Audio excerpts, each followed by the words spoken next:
Hey guys, what's up? Welcome back to the FordTechMakuloco channel. So today I have two F-150s in here with the same problem, all right? So basically they came for pinion seals, rear pinion seals. What I do is I go in here and the first thing I do is I'll go in and I'll pop the linkage down here and manually turn the manual shaft back to neutral so I can spin the drive shaft and go ahead and get to the bolts and pull the drive shaft off and do the pinion seal. Well, what happens a lot, especially from vehicles from the south where the heat is just extreme at all times, is you go underneath here to pull off the shift cable for whatever reason, get your little cat claw in here trim tool, you pop it off like usual, and everything falls apart. All the bushing pieces inside just fall apart. And it's just, they just crack and they fall apart over time from the heat. And if you touch it, they're just gonna crumble and come apart. So all the pieces come apart in there. And at this point, what do you do? I mean, you can kind of put this piece back into here, but then your linkage is being really sloppy and it won't go into the right gear. So at this point, we're looking at a new shift cable. And they're not too hard to change out, but they're about $120. What do you do? Well, there is a kit out there from Dorman. Yes, Dorman. But this is the only company that I know that makes this. It's a little bushing kit for multiple vehicles, mainly Fords and GMs, obviously, multiple years. But it has the clear bushings here for certain style Ford shift cables. And then it has this two-piece reddish-orange bushing set for this style shift cable on the F-150s. Okay, so this is going to cover a bunch of different models depending on what kind of shift cable you have. And it's very easy to use. Now, the two-piece right here is much easier, whereas the clear pieces right here, you know, it's not so bad, but you do have to like kind of press them in with a channel locks. But either way, this kit is available and you can fix it in just a couple minutes.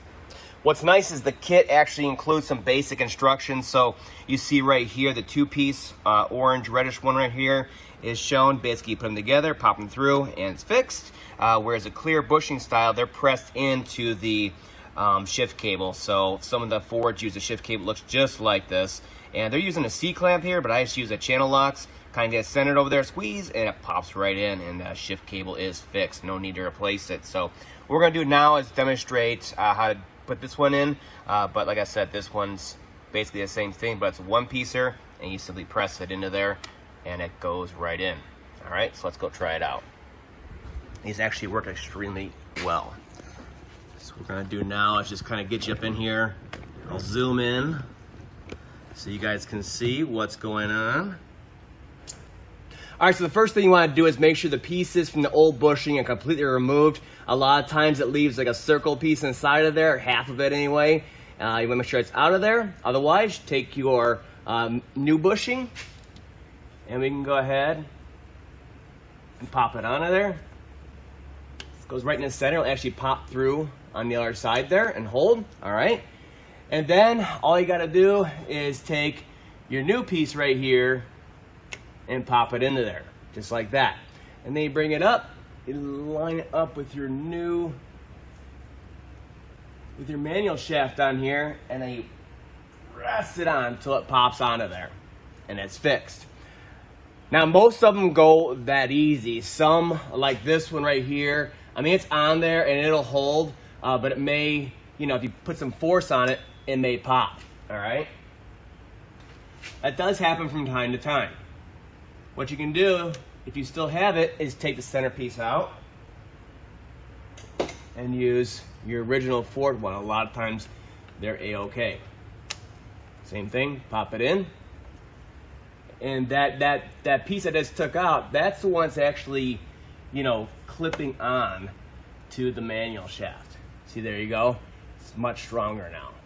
All right. Either way, it usually works. This one's just a little bit worn on the manual shaft side, so it's not gripping it as tight, but that is the fix. It's that quick, and you can save, you know, $100, $150. And I just wanted to let you guys know this kit is available so you can repair your Ford yourself.